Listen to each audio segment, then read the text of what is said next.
Good morning sir. Good morning, good morning. बाकी लोग on the way हैं। हम लोग स्टार्ट करा जाए? नहीं, हम लोग टाइम से ही अपना काम स्टार्ट कर ले। तो हाँ, मुझे बस इतना कंफर्म करिए कि ये जो स्क्रीन पे क्वेश्चन दिख रहा है ये हो गया था या नहीं हुआ था? जी सर, ये हो गया था। ओके। इसमें हम लोगों ने मास कंजर्वेशन भी यूज करना सीख लिया था, नहीं? जी सर।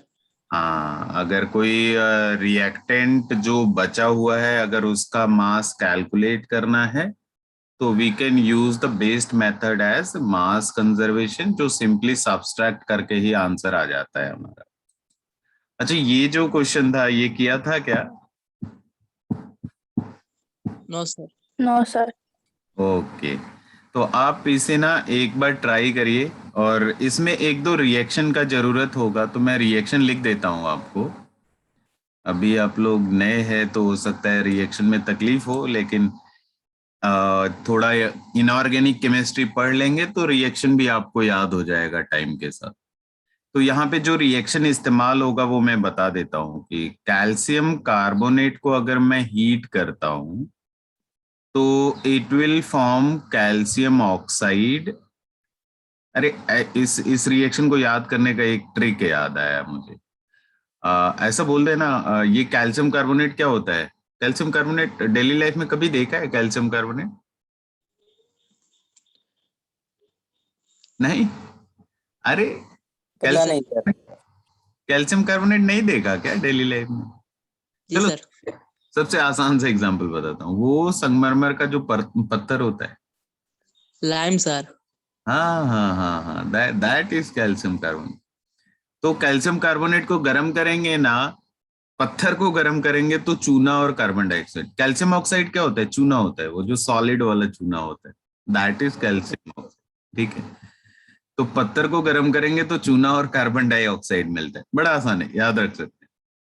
नेक्स्ट इज, अगर आप सोडियम कार्बोनेट लेते हो Na2CO3, और इसको रिएक्ट करा देते हो कार्बन डाइऑक्साइड एंड वाटर के साथ, तो it is going to produce sodium bicarbonate NaHCO3।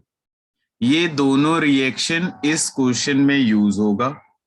और एक दो चीजें बोल लेता हूँ। क्वेश्चन देखने में बहुत ही ज्यादा डरावना टाइप का है, लोगों को डराता है, लेकिन फैक्ट ये है कि ये क्वेश्चन बिना पेन यूज किए भी सॉल्व करा जा सकता है, if you know the reaction. तो रिएक्शन मैंने बता ही दिया। अब इसके आगे का काम बिना पेन इस्तेमाल किए भी करा जा सकता है। तो डरना नहीं है, बेसिकली मैं इसलिए बोल रहा हूँ कि डरना नहीं है, ये क्वेश्चन डराने के लिए ही है। कई बार होता है ना, एग्जाम में ऐसा क्वेश्चन आता है जो देख के लोग डर जाते हैं, पता नहीं मुझसे नहीं होगा। एंड में पता चलता है कि भाई एक ही लाइन में आंसर आ रहा था इसका। तो वैसे ही क्वेश्चन है ये। एक बार आप ट्राई करिए, थोड़ा दिमाग इस्तेमाल करिए, मैं धीरे धीरे हिंट देता रहूंगा, एंड एंड में तो सॉल्व करूंगा ही। ठीक है? सर क्वेश्चन को एक बार एक्सप्लेन कर दीजिए सर। ठीक है, मैं क्वेश्चन एक्सप्लेन कर देता हूँ। ध्यान से सुनना सभी लोग जिसको क्वेश्चन में प्रॉब्लम है। क्वेश्चन में बोल रहे हैं ना, देखो कि हमारे पास कुछ कैल्शियम कार्बोनेट है। ठीक है, हमारे पास कुछ कैल्शियम कार्बोनेट है जिसको हमने गर्म करा तो हमें कार्बन डाइऑक्साइड मिल रहा था। हमने एक काम करा कि यहाँ पे जितना भी, मान लो अगर 1 लीटर कार्बन डाइऑक्साइड मिला तो वो सारा का सारा कार्बन डाइऑक्साइड ले आए यहाँ पे। सारा जितना भी कार्बन डाइऑक्साइड उधर प्रोड्यूस हुआ उस सभी को ले आए और सोडियम कार्बोनेट से रिएक्शन करा दिए, और सोडियम कार्बोनेट को कन्वर्ट कर दिए सोडियम बाइकार्बोनेट में। अब हमसे ये बोल रहे हैं कि मान लीजिए अगर मेरे पास 10.6 ग्राम सोडियम कार्बोनेट है जिसको मैं सोडियम बाइकार्बोनेट में कन्वर्ट करना चाहता हूं, तो मुझे कैल्शियम कार्बोनेट कितना लेना चाहिए? क्योंकि ये इनका आपस में कनेक्शन है। कैल्शियम कार्बोनेट को हीट करूंगा तो मुझे कार्बन डाइऑक्साइड मिलेगा, और वही कार्बन डाइऑक्साइड इस्तेमाल करना है हमें 10.6 ग्राम सोडियम कार्बोनेट को सोडियम बाइकार्बोनेट में बदलने के लिए। तो अब आपको पहले ये सोचना पड़ेगा कि भाई अगर मेरे पास मान लीजिए 10.6 ग्राम सोडियम कार्बोनेट है, जिसे मैं सोडियम बाइकार्बोनेट में बदलना चाहता हूं, तो मुझे कार्बन डाइऑक्साइड कितना चाहिए। पहले मुझे कहाँ सोचना चाहिए, मुझे सोचना चाहिए कि मुझे कार्बन डाइऑक्साइड, कितना कार्बन डाइऑक्साइड का जरूरत पड़ेगा। Once I know the carbon dioxide की मुझे कितना जरूरत पड़ रहा है, तो उतना ही कार्बन डाइऑक्साइड फर्स्ट वाले में प्रोड्यूस भी होना चाहिए। तो वो particular amount of carbon dioxide produce करने के लिए हमें कैल्शियम कार्बोनेट कितना लेना पड़ेगा, वो ढूंढना है आप। अभी क्वेश्चन क्लियर है सभी को? जी सर। जी सर। अब एक बार ट्राई करिए। है बहुत आसान। आपको अगर किसी एलिमेंट का एटॉमिक मास चाहिए तो वो भी पूछ सकते हैं, वैसे मैं लिख ही देता हूं। सोडियम एटॉमिक मास 23 होता है, कार्बन 12, ऑक्सीजन 16। अगर आप और चाहते हो तो आपका काम और आसान कर दूं, सोडियम कार्बोनेट का जो मोलर मास आएगा वो 106 ग्राम पर मोल आएगा। ठीक है, अब इससे ज्यादा हेल्प नहीं करूंगा। अब आप ट्राई करिए। ध्यान रहे दोनों ही रिएक्शन आपके बैलेंस है, आपको बैलेंस करने का जरूरत नहीं है। आप चेक भी कर सकते हैं, दोनों रिएक्शन बैलेंस लिखा हुआ है।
दिमाग काम कर रहे हैं? चलो आपको पहला हिंट देता हूं। आपको सोडियम कार्बोनेट जितना खर्च करना है वो 10.6 ग्राम है। पहले आप ये फाइंड आउट करो कि सोडियम कार्बोनेट आपको कितना मोल खर्च करना है, क्योंकि स्टोइचियोमेट्रिक कोफिशिएंट केवल मोल को रिप्रेजेंट करता है, मास को नहीं। तो कोई बताएगा कि सोडियम कार्बोनेट कितना मोल खर्च करना पड़ेगा हमको?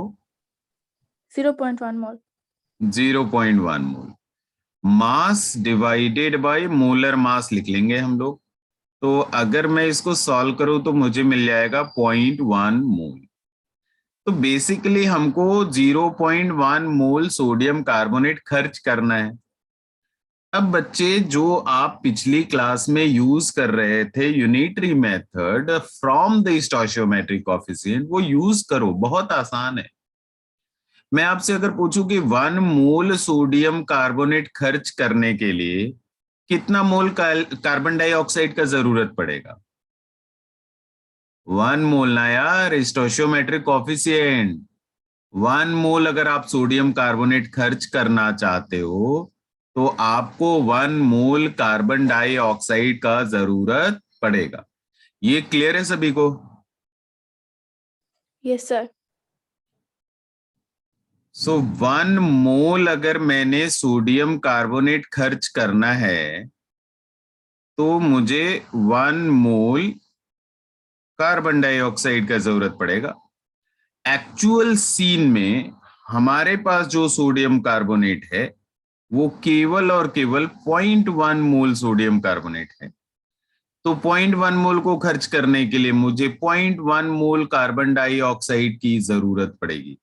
इससे ज्यादा कार्बन डाइऑक्साइड जरूरत ही नहीं पड़ेगा बच्चे। तो जैसा अभी मैं क्वेश्चन एक्सप्लेन कर रहा था कि अगर मुझे 0.1 मोल कार्बन डाइऑक्साइड सेकेंड वाले रिएक्शन में जरूरत हो रहा है, तो फर्स्ट वाले रिएक्शन में उतना ही मोल प्रोड्यूस होना चाहिए, तब तो मैं उधर सेकेंड वाले रिएक्शन में सप्लाई दे पाऊंगा। नाउ माय पॉइंट इज कि अगर मैं यहाँ पे 0.1 मोल्स फर्स्ट वाले रिएक्शन में 0.1 mole reaction 0.1 mole carbon dioxide produce करना चाहता हूं, बनाना चाहता हूं, तो मुझे कितना मोल कैल्शियम कार्बोनेट लेना पड़ेगा, अब मुझे वो ढूंढना है। तो मुझे क्लियरली दिख रहा था बच्चे कि 1 मोल कार्बन डाइऑक्साइड बनाने के लिए ना 1 मोल कैल्शियम कार्बोनेट का जरूरत पड़ेगा।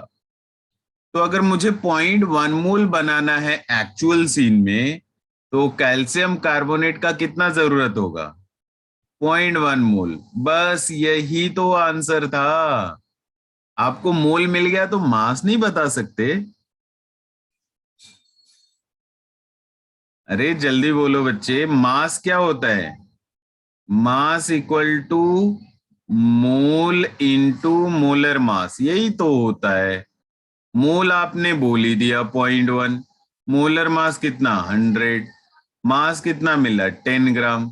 हाँ भाई, अच्छा ये मोलर मास 100, ओके ओके। हाँ देखो भाई, जिसको नहीं मालूम है उसके लिए बता देता हूं, कैल्शियम एटॉमिक मास कितना होता है 40। तो अगर आप कैल्शियम कार्बोनेट ले आते हो तो कैल्शियम कार्बोनेट का जो मोलर मास मिलेगा वो 100 ग्राम पर मोल मिलेगा। ऊपर सभी एटम का एटॉमिक मास दिया हुआ है, आप चेक कर सकते हो 100 आता है। किसी को डाउट?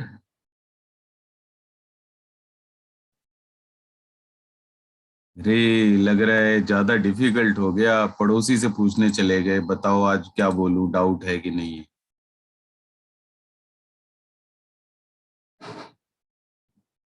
अरे कोई बोलो जल्दी से।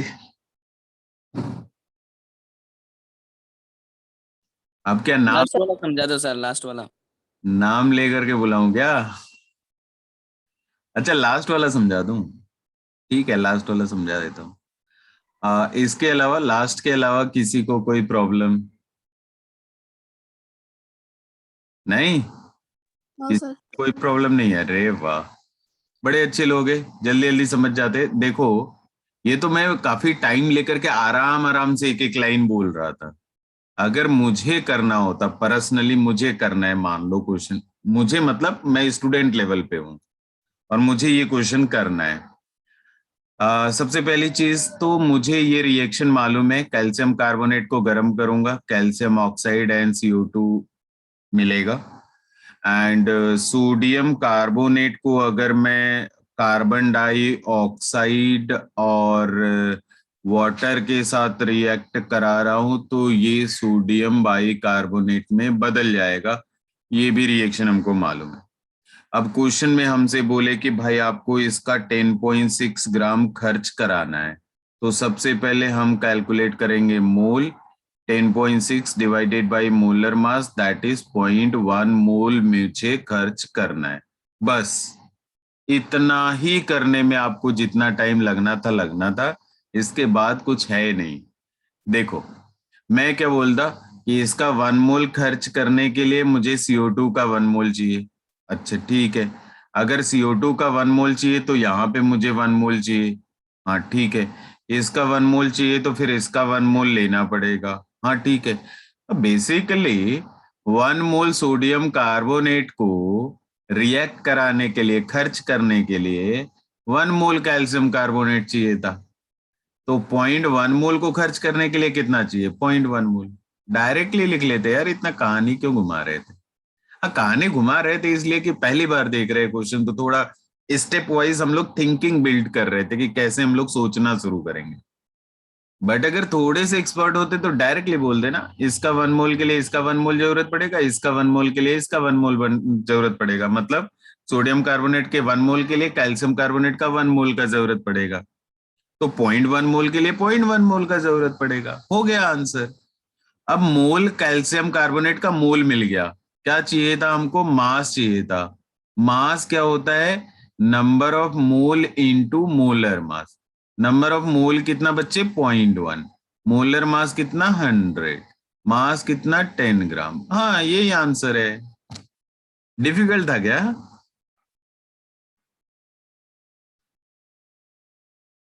अरे प्राणी लोग बोलो, नहीं तो एक एक लोगों का नाम बुलाना शुरू कर दूंगा मैं। यस सर, समझ आया। समझ आया? डिफिकल्ट था या आसान था? आसान था सर। आसान था सर।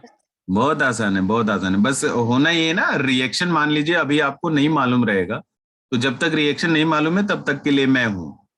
फिर उधर से इनऑर्गेनिक जब भी पढ़ लेंगे तो आपको रिएक्शन भी याद हो जाएगा, तो फिर आपको कोई तकलीफ नहीं होगी। हाँ, थोड़ा थिंकिंग का ना प्रोसेस बिल्ड करो कि कहाँ से कहाँ कैसे जाना है हमको।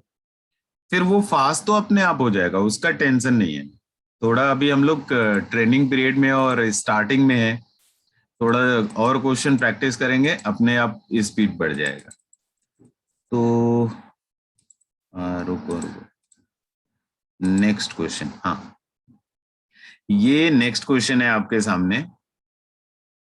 आप एक बार रीड करो, अपना दिमाग लगाओ। क्वेश्चन नहीं समझ में आएगा तो मैं क्वेश्चन एक्सप्लेन करूंगा। अब थोड़ा सा आप अपना वर्कलोड बढ़ाओ, अपना काम बढ़ाओ। और ये लास्ट क्वेश्चन है अभी के लिए, इसके बाद कुछ नई चीजें सीखेंगे हम लोग, एंड फिर उसके बाद आगे एप्लीकेशन देखेंगे। आज मोल कैलकुलेट करने का एक नया फॉर्मूला सीखते हैं, लेकिन इस क्वेश्चन के बाद आपको कोई एक रिएक्शन दिया, फिर बोल रहे 4.8 gram of oxygen is used to burn 0.15 mole of iron. Okay, what mass of Fe2O3 will be produced? ठीक है, what mass of iron will be left over the end of reaction and what mass of oxygen will be left over the end of reaction? Okay, ऐसा question तो हम लोगों ने किया हुआ है, कर सकते हैं आप। ऐसा क्वेश्चन किया है हम लोगों ने। रिएक्शन बैलेंस करने का जरूरत नहीं है, ऑलरेडी बैलेंस्ड है। अगर आपको आयरन ऑक्सीजन का एटॉमिक मास चाहिए तो वो भी दिया हुआ है। जल्दी करो, पार्टी मिलेगा पार्टी। अच्छा, कितना कितना पार्टी पेंडिंग हुआ पता है? एक भी नहीं। तुम लोगों ने आंसर ही नहीं करा करेक्ट करेक्ट, तो पार्टी कैसे मिलेगा? चलो आज आज करेक्ट करो, आज करेक्ट करो। मंडे को आऊंगा ना उधर, क्लास लेने, पार्टी देता हूँ तुम लोगों को। सर मंडे को आने वाले हो क्या सर? ऑफलाइन क्लास है ना, आऊंगा। Okay sir. अच्छा, वहां पे करीमगंज में भी पहुंचने वाला हूँ, टेंशन मत लो। और यूएसटीएम में शायद आप जाने वाले हो। हाँ, मंडे को यूएसटी में जाऊंगा और आपके यहाँ भी पहुंचने वाला हूँ। आपके यहाँ पहुंचने वाला हूँ, टेंशन मत लो। अब आमने सामने से पढ़ेंगे हम लोग, मजा आएगा। ऑनलाइन में इतना फीलिंग नहीं आता। सामने से चेहरा देख के मुझे पता चल जाता है कि तुम्हारे दिमाग में क्या चल रहा है। ऑफलाइन ऑफलाइन में सर शुरू से शुरू करना सर।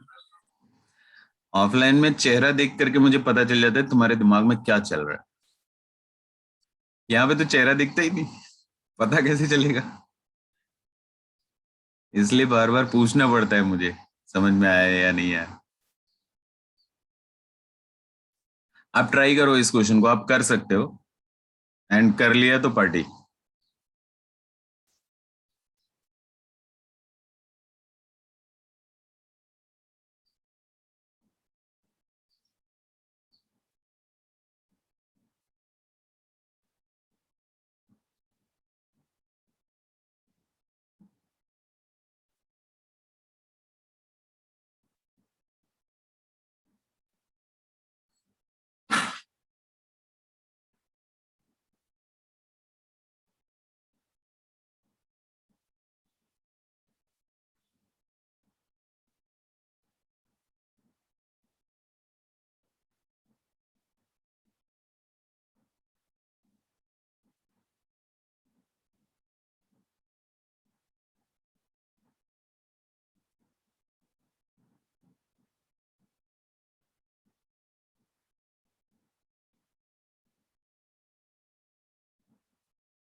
कोई नहीं बता रहा है यार।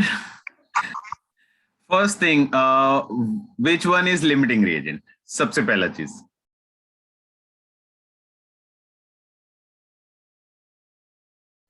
सबसे पहले तो वही ढूंढेंगे ना यार, which one is limiting reagent. अच्छा एक एक ना, मैं लाइन बोल रहा हूं, अगर आपको जरूरत समझ में आता है तो आप नोट करके अपनी कॉपी में लिख लेना, that is very very important. कई बार क्या होता है ना, हमको समझ में नहीं आता कि हम कहाँ पे लिमिटिंग रिएजेंट का कॉन्सेप्ट यूज करें और कहाँ पे यूज नहीं करें। मतलब कई बार हम कंफ्यूज रहते हैं इस चीज को लेकर, हम नहीं स्टूडेंट लेवल पे।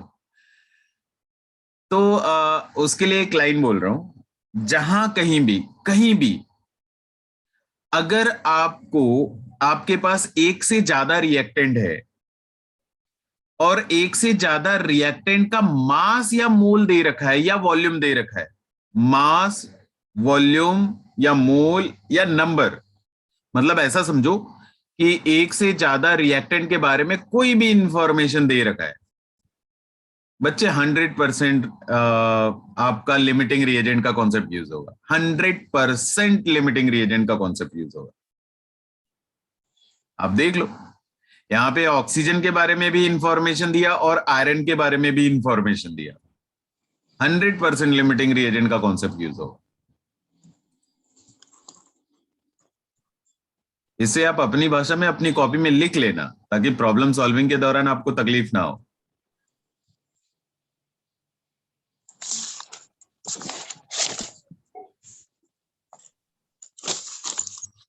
Anyone who can tell that which one is limiting reagent, iron or oxygen?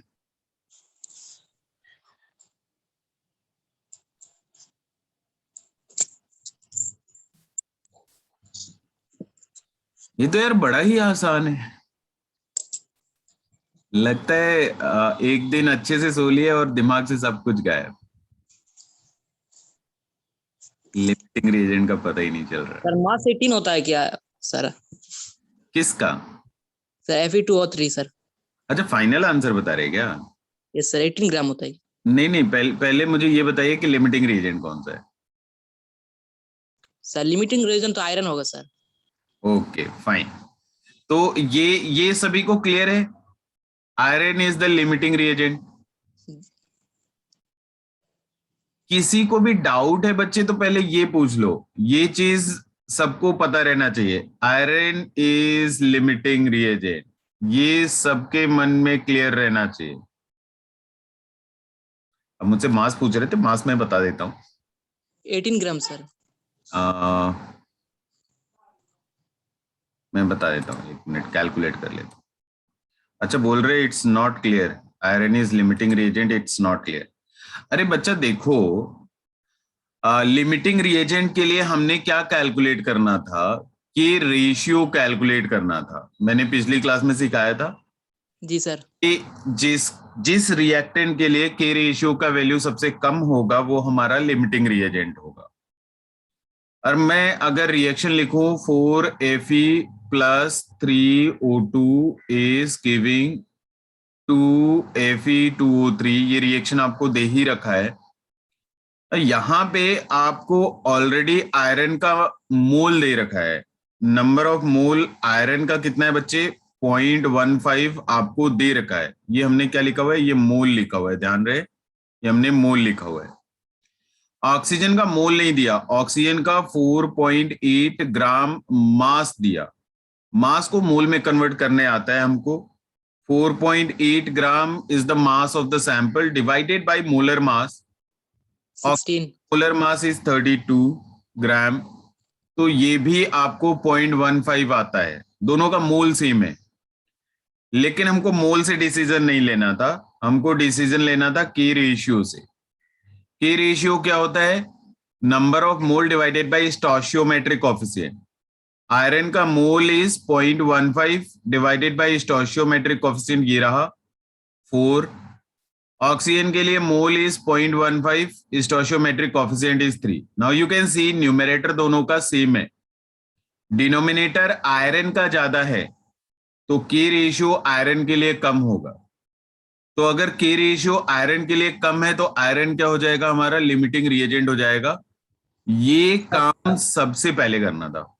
Sir next question iron left नहीं होगा सर, ये तो लिमिटिंग रिएजेंट। तो अब वो बता देंगे ना बच्चे, आयरन लेफ्ट क्या बता देंगे, 0 बता देंगे। Okay sir. लिमिटिंग रिएजेंट क्या बचता, पूरा कंप्लीटली यूज हो जाता है, तो कितना बचेगा, 0। Okay sir. हाँ, तो अब इसके बाद आपको प्रोसीड करना था आफ्टर नोइंग कि भाई हमारा आयरन जो है वो लिमिटिंग रिएजेंट है।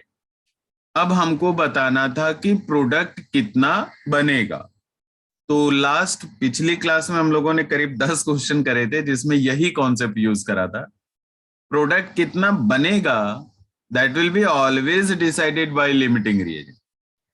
तो मैं फिर से एक बार रिएक्शन लिखूंगा, 4Fe प्लस 3O2 आपको क्या दे रहा होगा, 2Fe2O3 दे रहा होगा। तो एज पर स्टोशियोमेट्री में क्या बोलूंगा, आयरन का 4 मोल अगर खर्च हो जाता तो Fe2O3 का 2 मोल बन जाता। मतलब थोड़ा सा ब्रिलियंट बनो यार। अगर आपको बोर्ड में सारी लाइनें नहीं लिखनी है, मान लो कंपटीशन में करना है, तो मैं डायरेक्टली क्या बोलता, आयरन का 4 Fe2O3 का कितना 2, आधा हो गया ना, हाफ हो गया, 4 से क्या हो गया 2 हो गया। आयरन का कितना है मेरे पास 0.15 है, तो इसका हाफ मोल क्या बनेगा, Fe2O3 का बनेगा। थोड़ा सा ऐसी मन में भी कैलकुलेशन कर सकते हैं। 0.15 का हाफ कितना होगा, 0.075। डायरेक्टली आपको Fe2O3 का मोल मिल जाता, फिर मास कैलकुलेट करते रहते। ये उनके लिए जो सोच सकते हैं, जिनको अभी भी थोड़ी तकलीफ हो रही है वो लिखो ना यार, आप लिखो, आराम से लिखो कि अगर मैं 4 मोल आयरन का खर्च कर देता तो मुझे 2 मोल Fe2O3 का मिल जाता। हाँ ठीक है, ओके, मिल जाता।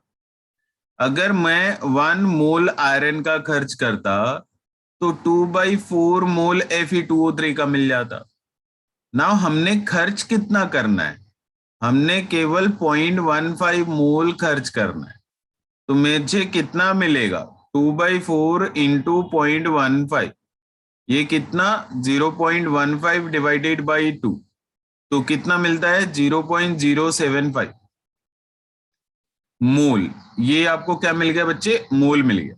ये क्लियर है सभी को? Yes, sir.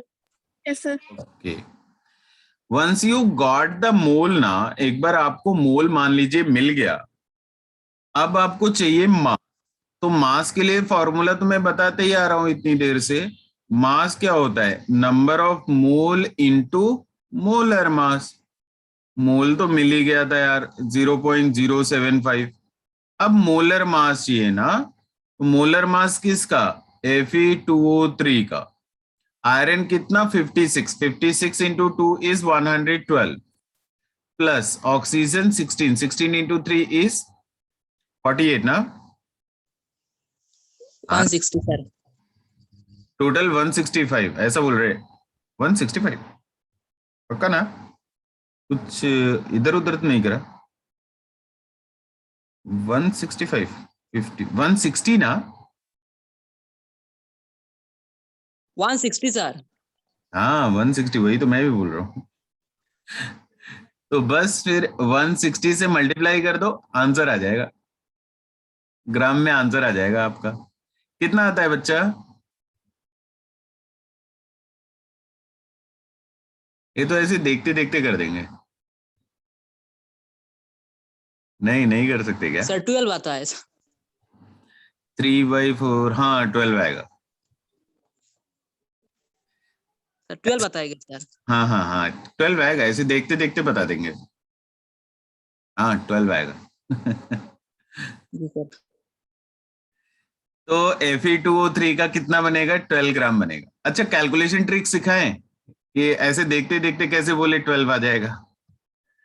देखो कुछ एक चीजें बोल रहा हूं ना, मतलब थोड़ा नंबर के साथ खेलना सीखो। कहीं पे भी अगर आपको मान लीजिए 0.75 का फैक्टर दिख रहा है या 0.25 दिख रहा है, इनको ना नॉर्मल डेसिमल मत ट्रीट करो यार। अगर आप इनको डेसिमल ट्रीट करके मल्टीप्लाई डिवाइड करोगे ना तो हमेशा परेशान रहोगे। इसको डेसिमल नहीं, फ्रैक्शन लेकर के चलो ना। जहां पे आपको 0.75 दिखाई दे उसे 3/4 लिख दो, जहां पे जी सर। 0.25 दिखाई दे उसे 1/4 लिख दो, आपका काम आसान हो जाए।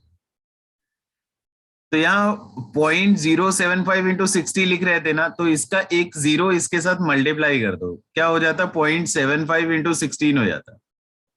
0.75 को क्या लिख देता? 3/4 इंटू 16 लिख देता। ये 4 टाइम कैंसिल होता, 4 इंटू 3 इज 12।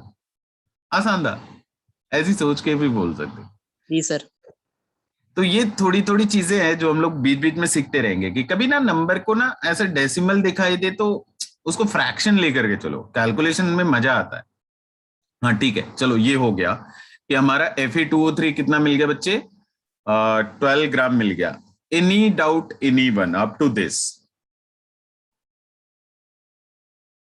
नहीं, किसी को कोई डाउट नहीं, वेरी गुड। तो नेक्स्ट मैं क्या बोल रहा हूं, नेक्स्ट क्वेश्चन है what mass of iron will be left over the end of reaction.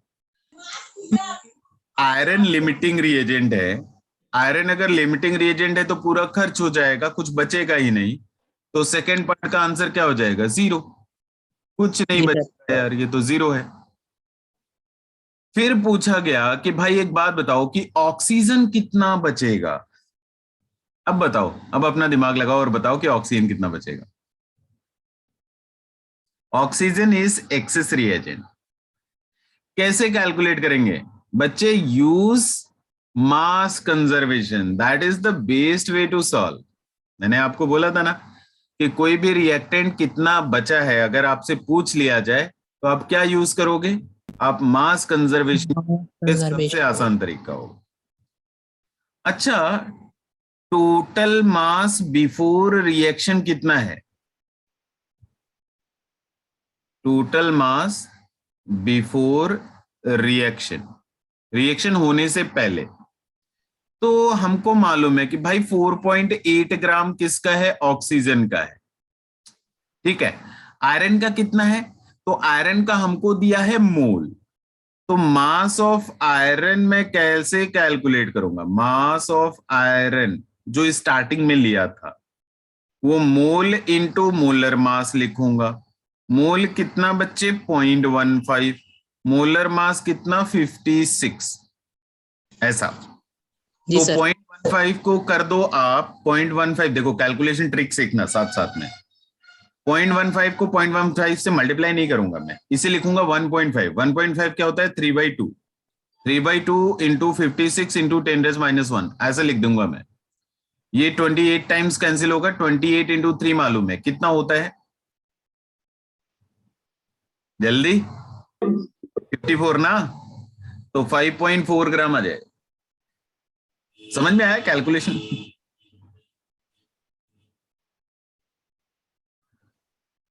अरे नहीं, 30 30 99 ज्यादा आएगा, ज्यादा आएगा। 8.4 सर आएगा सर। 8.4 आएगा, 8.4 यस राइट। सर। 8.4 कैलकुलेशन समझ में आया? जी सर। नंबर देखते ही खेलना शुरू, डेसिमल देखे फ्रैक्शन में कन्वर्ट करना शुरू, ये सब आना चाहिए, ये सब माइंड में चलना चाहिए। तो ये कितना हो गया बच्चे? हमारा 8.4 ग्राम क्या था? आयरन था। 4.8 ग्राम क्या था? ऑक्सीजन था। टोटल ऐड करके कितना हो जाएगा? 13.2, है ना? जी sir. Sir total mass before के बाद क्या लिखा? ये लिखा है total mass before reaction. Reaction को शॉर्ट फॉर्म में लिखा, ठीक है। टोटल मास बिफोर रिएक्शन, जब भी रिएक्शन स्टार्ट नहीं हुआ था तो उस टाइम हमारे पास टोटल कितना मास था? 13.2 ग्राम था, जिसमें 4.8 ग्राम ऑक्सीजन का था और 8.4 ग्राम आयरन का था। तो मास कंजर्वेशन आता है ना हमको।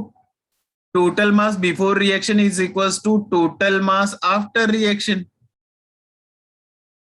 Total mass after reaction. अब हमको मालूम है ना आयरन तो बचेगा ही नहीं, तो लास्ट में क्या बचेगा? या तो मास ऑफ Fe2O3 बचेगा 1.2 सर। या फिर मास ऑफ O2 बचेगा। Fe2O3 अभी तो कैलकुलेट करा 12 था, मास ऑफ 1.2 तो आपको चाहिए, बस हो गया आंसर। जी 1 सर। ये 1.2 ग्राम ऑक्सीजन आपका बच जाएगा। जी सर। मजा आया? जी सर। एनी डाउट एनीवन, किसी को भी थोड़ा भी डाउट है तो आप पूछ सकते हो, आई कैन रिपीट, मैं रिपीट कर दूंगा, लेकिन डाउट मन में मत रखना। नहीं, लगता है सबको समझ में आ गया। चमत्कार कर दिया क्या मैंने? ऐसा जनरली होता नहीं है। अच्छा, नेक्स्ट, परसेंटेज प्योरिटी स्टार्ट करने से पहले मैं आपको ना मोल कैलकुलेट करने का एक नया फॉर्मूला सिखा देता हूँ। ठीक है, तीसरा फॉर्मूला। अभी तक के सिचुएशन में हमारे पास मोल कैलकुलेट करने के केवल दो फॉर्मूले हैं। फॉर्मूला क्या है? Number of mole is equal to, एक तो था, नंबर ऑफ पार्टिकल्स सर। नहीं मास वाला पहले लिख रहा था। Yes sir. Mass of sample in gram divided by molar मास, एक तो फॉर्मूला आपका ये था। दूसरा था नंबर ऑफ पार्टिकल वाला, yes sir. Number of particle divided by Avogadro number. तो ये दो फॉर्मूले सफिशिएंट प्रैक्टिस हो गई हमारी इनको लेकर के। एक थर्ड फॉर्मूले को इंक्लूड करा जाए, फिर उनसे भी थोड़ा खेला जाए। तो थर्ड फॉर्मूला जो है ना बच्चे, नंबर ऑफ मोल लिखना शुरू कर देना। Number of mole is equal to volume of gas, volume of gas at STP divided by, जैसा लिख रहा हूं लिखते रहिए, बताऊंगा अभी, at STP in litre, volume of gas at STP in litre divided by 22.4, ये लिखना है। सबसे पहला क्वेश्चन उठता है कि what is STP। I hope मालूम होगा सबको। It is standard temperature and pressure, temperature and pressure. What is standard temperature value? अगर आपसे कभी भी पूछा जाए तो आप क्या बोलोगे? Standard temperature 0 degree centigrade. Pressure कितना बताओगे? प्रेशर इज 1 बार, ये हम बताने वाले हैं। अभी इसमें कुछ कुछ चीजें आगे ऐड ऑन करूंगा। तो पहले ये चीजें क्लियर रहना चाहिए कि कहीं भी अगर आपको STP का नाम लिया जा रहा है तो will understood it by the temperature is 0 degree centigrade and the pressure is 1 bar. इतना ठीक हो? यहां तक किसी को तकलीफ? No sir. ओके। आपको एक चीज और मालूम रहना चाहिए कि how we can convert degree centigrade to kelvin.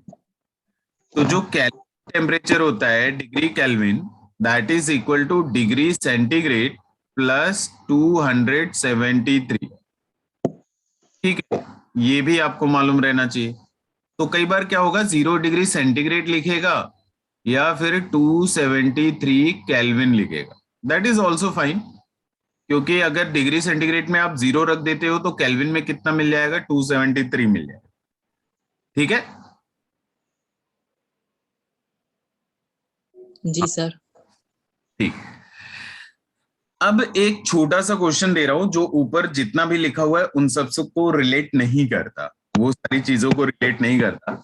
एक छोटा सा क्वेश्चन दे रहे हैं। हम लोग क्या होता है, हमें फॉर्मूला भी डिराइव करना होता है, तो हम लोग क्वेश्चन से स्टार्ट करते हैं, मजा आता है, फीलिंग थोड़ी ज्यादा आती है। तो ये फॉर्मूला अभी डिराइव करने जा रहा हूं मैं, लेकिन फीलिंग के साथ, क्वेश्चन सॉल्व करके। तो आपके सामने एक छोटा सा क्वेश्चन लिख रहा हूं, आप एक बार ट्राई करो। Calculate calculate the volume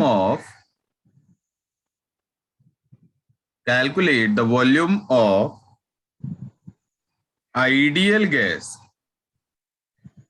volume of 1 mole of, यहां पे थोड़ा ऐड कर लेना, 1 mole, volume of 1 mole of ideal gas at STP। बस इतने ही बोला क्वेश्चन में। आपको ना 1 मोल आइडियल गैस मैंने दे दिया और टेम्परेचर प्रेशर का कंडीशन क्या रखा है, STP रखा, मतलब टेम्परेचर 273 एंड प्रेशर 1 बार। फिर आपसे पूछा कि आप 1 मोल आइडियल गैस का वॉल्यूम बता दो। भाई देखो करना कैसे, ये मैं ही कर लेता हूं। आगे जाकर के इसी चैप्टर में, या फिर आप 10th क्लास में भी पढ़े होंगे, इसमें एक फॉर्मूला हम लोग सीखते हैं गैस के लिए, आइडियल गैस के लिए। फॉर्मूला क्या होता है, PV is equals to nRT। उम्मीद है सबने ये फॉर्मूला देखा होगा। तो अगर आपने STP बोला हुआ है, मतलब टेम्परेचर आपका 273 केल्विन है। अगर मैं थोड़ा और एक्यूरेट होकर के बोलूं तो 273.15 होता है, बट आप कैलकुलेशन के लिए 273 लिख सकते हैं, कोई टेंशन नहीं। प्रेशर जो बोला गया दैट इज 1 बार बोला गया, ठीक है। आपको थोड़ा और बताऊं तो 1 बार, हालांकि इसको अभी रट्टा नहीं मारना है, आगे वाले चैप्टर में मैं बताऊंगा सब कुछ। 1 बार इक्वल टू 0.987 ATM होता है। ATM is not that machine जहां से पैसा निकाल रहे, ये ATM प्रेशर का यूनिट है, ठीक है। 0.987 ATM। क्वेश्चन में आपको नंबर ऑफ मोल बोल दिया था, 1 मोल बोल दिया था, तो ये जो स्मॉल n में बार बार लिखता हूं, वैसे भी क्वेश्चन सॉल्विंग के दौरान भी लिखता हूं। स्मॉल n क्या होता है, हमारा मोल होता है। तो मोल कितना बच्चे, 1 मोल। अच्छा ये भी मालूम है। ये जो R है इसको हम लोग नाम देते हैं गैस कांस्टेंट, या sometimes it is known as universal gas constant. अगर मैं इसका वैल्यू लिखूं तो ये 0.0821 लीटर ATM पर मोल पर केल्विन, ये इसका यूनिट होता है। वैसे R का वैल्यू और भी होता है अलग अलग यूनिट में, यहां पे हम ये यूज करने वाले हैं 0.082 है। लास्ट में हमको क्या करना है, इस क्वेश्चन में वॉल्यूम बताना है, V कैलकुलेट करना है। तो V क्या हो जाएगा बच्चे, it is going to be nRT divided by P।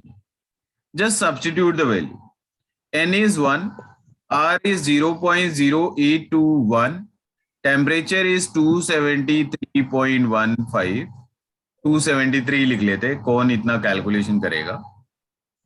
And the pressure is, आप ATM में रखना। ATM में रखने के लिए मैंने क्यों बोला, क्योंकि R का वैल्यू आपने ATM में रखा हुआ है, ठीक है। तो आप यहाँ पे 0.987 लिख लें।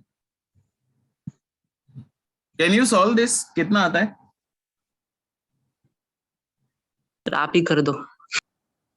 अच्छा मतलब ऐसे गन्ने वाले कैलकुलेशन भी मुझसे कराओगे।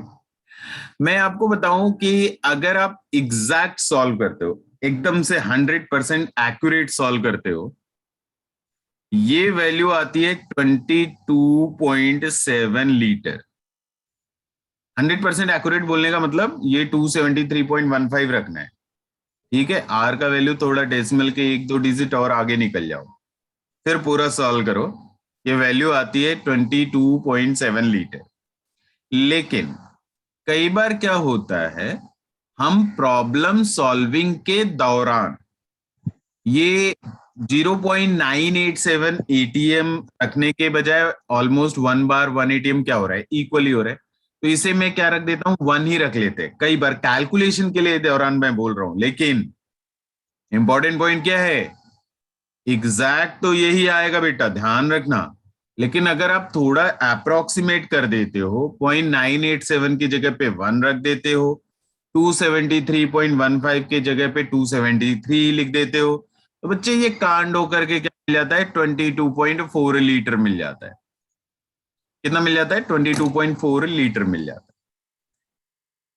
अब यहां पे समझने वाली चीज क्या है, समझने वाली चीज ये है कि मान लो अगर मैंने आपसे पूछा कि मेरे पास 1 लीटर नाइट्रोजन गैस है जो कि आइडियल है, मान लो अभी मैं जो भी गैस का नाम लूंगा, देखो एक और चीज, जब तक आपसे क्वेश्चन में बोल ना दिया जाए कि मेरे पास रियल गैस है, आप सोचना भी मत कि ये रियल गैस क्या होता है। आपके लिए सब कुछ आइडियल है, everything is ideal for you.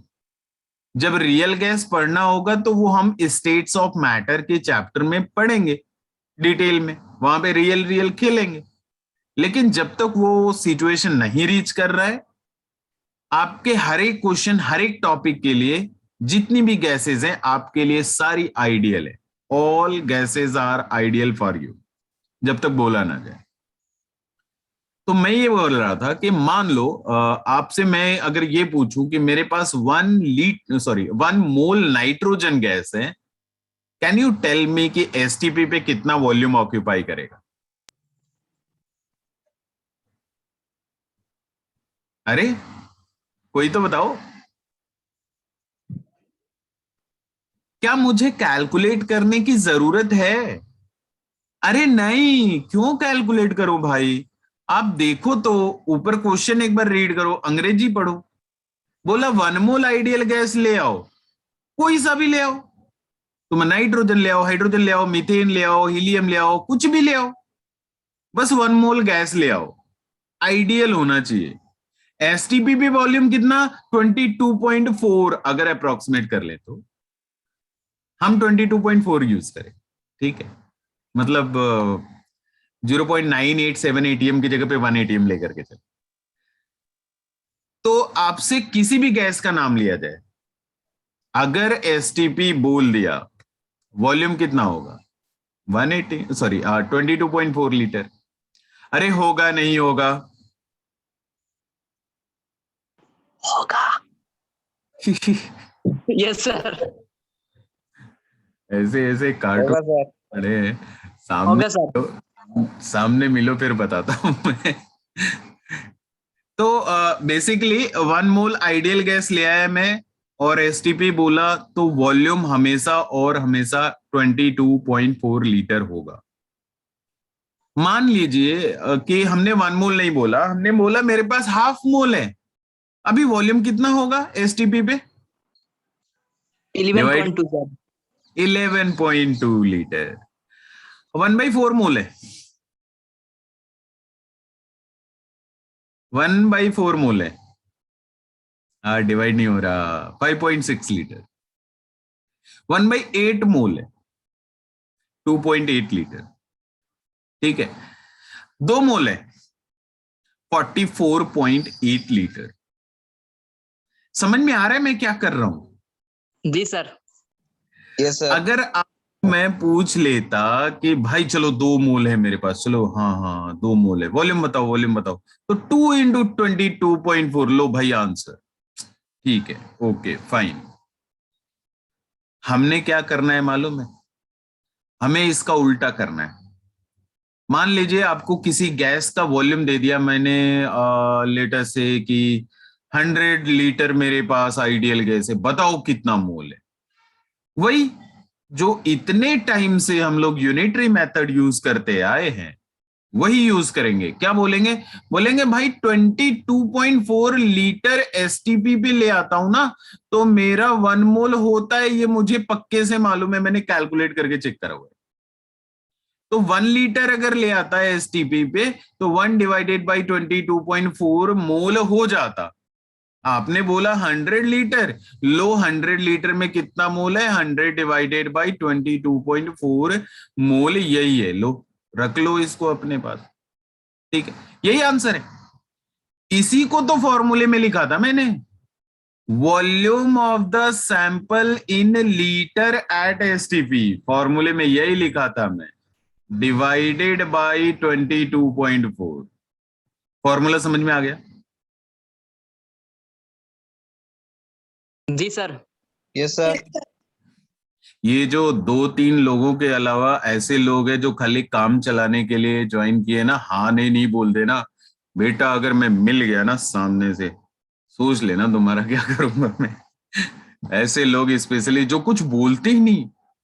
अरे कैसे चलता है तुम्हारा काम, दिन भर तुम्हारा काम कैसे चलता है? अच्छा अगर मान लो तुम रियल लाइफ में ऐसे हो गए, मैं कुछ बोलूंगा ही नहीं, नहीं क्लास में बात नहीं कर रहा हूँ, रियल लाइफ में पूरा दिन निकल गया कुछ बोले ही नहीं।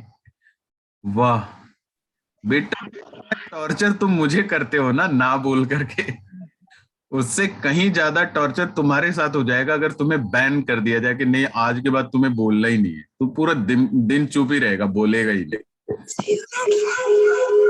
मजा ही आ जाता है एकदम से। नहीं चलो तो कंटिन्यू करते हैं। मोल का फॉर्मूला हमें क्लियर हो गया। बाकी जो 2 फॉर्मूले सीखे थे वो फॉर्मूले में एज सच कोई रेस्ट्रिक्शन कंडीशन नहीं था, बट यहां पे हमारे पास कंडीशन है। ठीक है, कंडीशन क्या है? ये जो फॉर्मूला हम लोगों ने लिखा था कि जो नंबर ऑफ मोल हम लोग कैलकुलेट कर रहे थे, that number of mole is volume of gas eight STP in litre divided by 22.4, ये जो लिख रहे थे इसको खूब बड़ा बड़ा गोला करके लिख लेना है। खूब बड़ा बड़ा लिखना है, नहीं तो छोटा लिखने से भूल जाते। इट इज वैलिड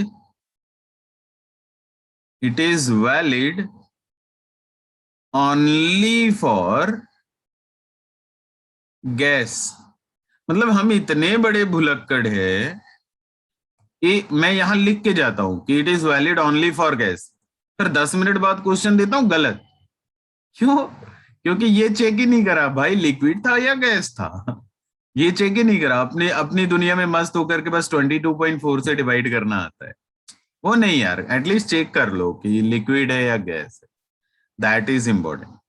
अच्छा डू यू नो कि ऐसा क्यों बोला जाता है ओनली फॉर गैस, ये फॉर्मूला वैलिड है, ऐसा क्यों बोला जाता है भाई? इसलिए वैलिड है ना कि ये जो PV is equal to nRT लिखा था ये केवल गैस के लिए वैलिड था। आपने फॉर्मूला, ये जो नंबर ऑफ मोल का फॉर्मूला है वो यहां से ले आया, तो ठीक है ना। ये फॉर्मूला अगर केवल गैस के लिए वैलिड है तो ये भी केवल गैस के लिए ही वैलिड रहेगा। And it must be clear to you, ये बहुत इंपॉर्टेंट है और इससे रिलेटेड मिस्टेक आगे नहीं होना चाहिए, उम्मीद यही करता हूं। ठीक है, बस आ जाते हैं क्वेश्चन पे। मजा आएगा अब तो, मजा तो अब आएगा। देखो फिर से पार्टी वाला क्वेश्चन कर लिया तो पार्टी। अच्छा कोटा फैक्ट्री सबने देखी होगी, नहीं देखा है? नहीं देखा? देखा सर, देखा।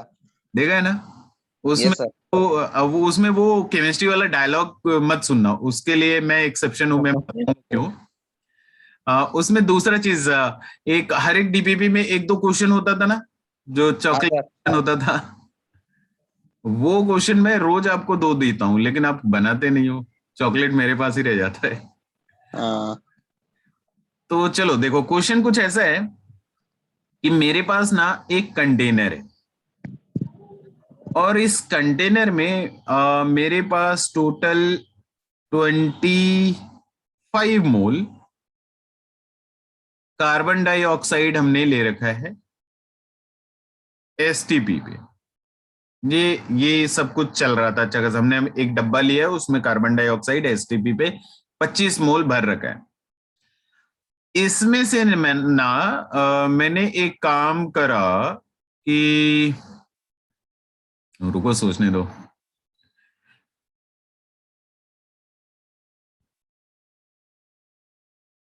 वन 176 ग्राम कार्बन डाइऑक्साइड बाहर रिमूव कर दिया। जो बच गया उसमें से 3.011 इंटू 10⁻²4 मॉलिक्यूल और रिमूव कर दिया। ठीक है, फिर जो बच गया ना उसमें से 4.8 लीटर CO2 और रिमूव कर दिया।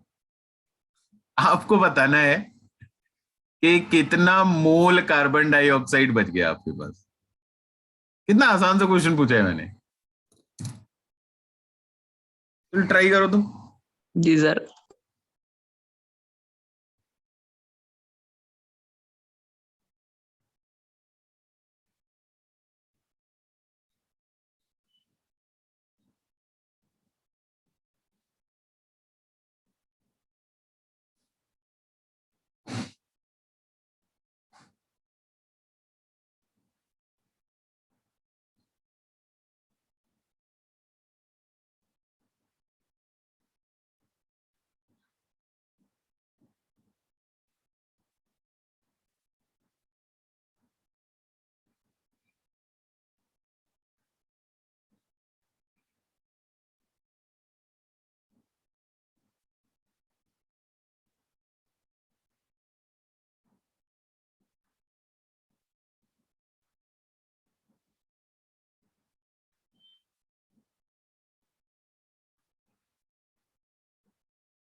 नहीं बच्चे, 25 मोल तो मैंने लिया ही था, फिर 25 मोल बच कैसे जाएगा?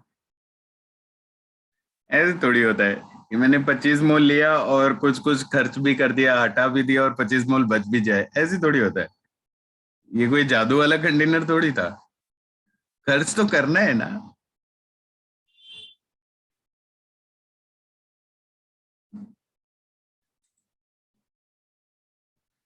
कार्बन डाइऑक्साइड हटा तो दो, बताओ कितना बचा।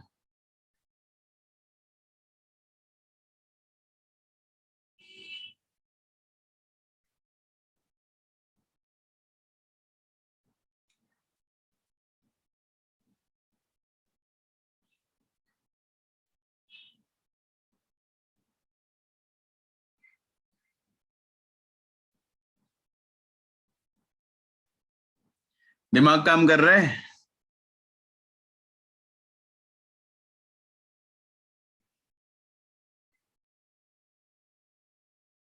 बोल ही नहीं रहे यार। बड़े शांत लोग हैं, बड़े अच्छे लोग हैं।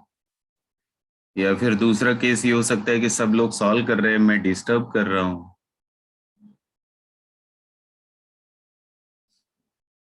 या फिर कुछ चमक ही नहीं रहा, चुपचाप बैठे हुए हैं, इंतजार कर रहे हैं कि कब छापने का मौका मिला। अच्छा बोल रहे हो माइंड इज नॉट वर्किंग। अरे बच्चा, बहुत आसान सा क्वेश्चन था, बहुत आसान क्वेश्चन था। चलो हिंट, पहला हिंट। आप ये जो रिमूव कर रहे हो ना, जिसे माइनस माइनस साइन के साथ लिखा हुआ है मैंने, भाई पहले इसमें मोल तो कैलकुलेट कर लो। कार्बन डाइऑक्साइड का मोल कैलकुलेट कर लो तीनों में। पहले इतना करो, फिर बताता हूँ। आगे काम तो बहुत ही आसान है। मोल कैलकुलेट करना तो आता है यार अपने को। तीनों में आप मोल कैलकुलेट करो, सबसे पहला काम।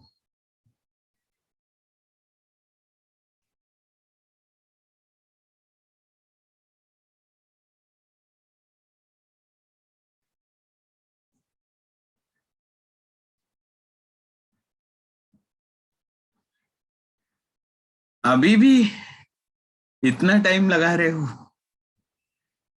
चलो चॉकलेट वापस से मेरे पास।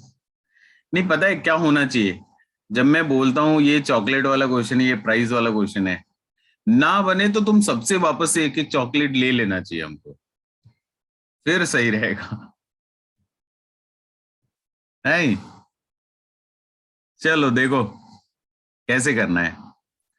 देखो 176 ग्राम कार्बन डाइऑक्साइड आप रिमूव कर रहे थे ना, तो सबसे पहले जितना रिमूव कर रहे थे, नंबर ऑफ मोल कैलकुलेट करो।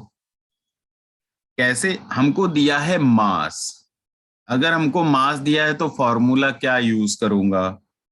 मास of the sample in gram, कितना? 176 ग्राम, ये तो मास दिया था ना, divided by molar mass. Molar mass का फॉर्मूला क्या? कार्बन डाइऑक्साइड मोलर मास कितना होता है? 44 ग्राम। इट इज 44 ग्राम। ये कितना आता है? 4 मोल। 4 मोल। ओके, करेक्ट है। ये तो चलो पहले मुझे 4 मिल गया। अब ये जो दिया था 3.011 इंटू 10⁻24 मॉलिक्यूल, इसका भी आप कैलकुलेट करोगे मोल। कैसे कैलकुलेट करोगे? नंबर जो दिया है डिवाइडेड बाय एवोगैड्रो नंबर। मैंने ये फॉर्मूला क्यों यूज करा? क्योंकि हमको नंबर दिया था ना, जो दिया रहेगा उसी हिसाब से फॉर्मूला यूज करूंगा। हमको नंबर दिया था इसलिए हमने फॉर्मूला यूज करा, number divided by Avogadro number. पहले वाले में मास दिया था इसलिए हमने यूज करा मास डिवाइडेड बाय मोलर मास। तो यहां पे नंबर कितना? 3.011 into 10⁻24, Avogadro number is 6.022 into 10⁻23। भाई ये 2 टाइम कैंसिल होता है और फाइव आंसर सर। टाइम देखा 5 आ गया, 5 मोल आ गया। अब ये जो तीसरा वाला था, इसका भी कैलकुलेट करना था मोल। इसका मोल कैसे कैलकुलेट करते? यहां पे दिया वॉल्यूम, वो भी एसटीपी वाला, तो वॉल्यूम दिया तो डिवाइडेड बाय 22.4 कर लेंगे। 4.8 जो वॉल्यूम दिया है लीटर में ही दिया था, डिवाइडेड बाय 22.4 कितना आता है? सर ये बहुत लंबा है सर। ये बहुत लंबा है। कहाँ एक डिवीजन तो करना है यार। बाकी सब कैसा आसान सा कैलकुलेशन था, एक सिंपल सा डिवीजन हमने दिया, उसमें ऐसा काम बोलेंगे तो कैसे होगा बताओ तो।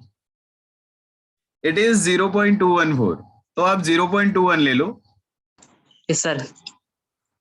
बस हो गया ना।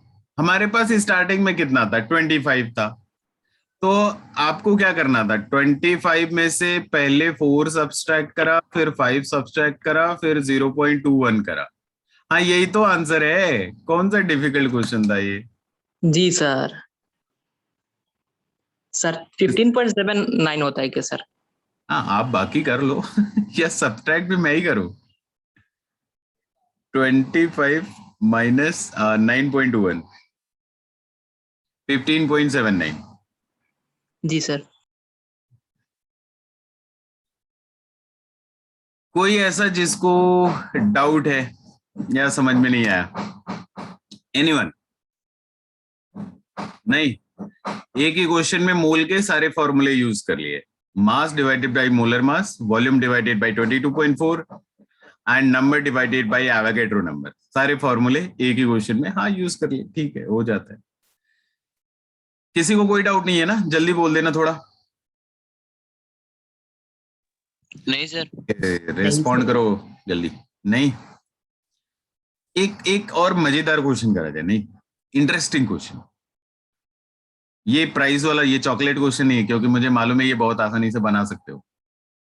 ठीक है, क्वेश्चन कुछ ऐसा है कि सपोज आई हैव, नहीं मेरे पास नहीं, तुम्हारे पास है। ठीक है, suppose you have 6.022 into 10⁻23 rupees है।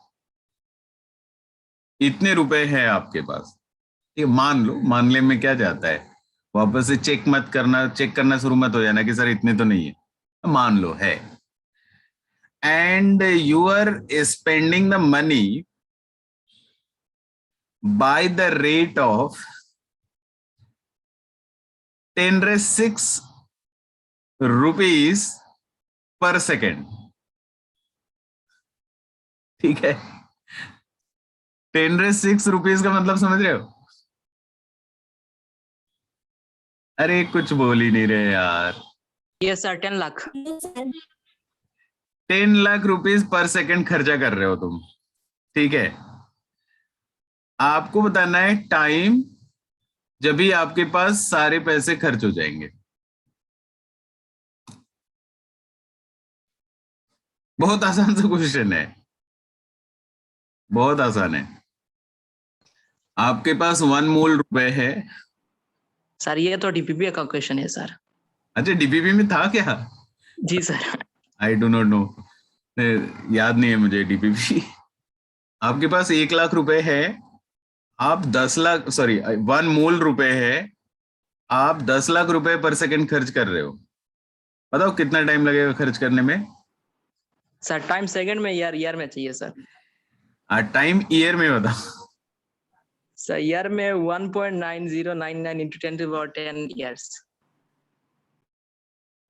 डीपीपी सॉल्व करके बैठे हो? जी सर। 1.09 into 10⁻10। सर 1.9। अच्छा 1.9। Yes sir 1.9 okay okay.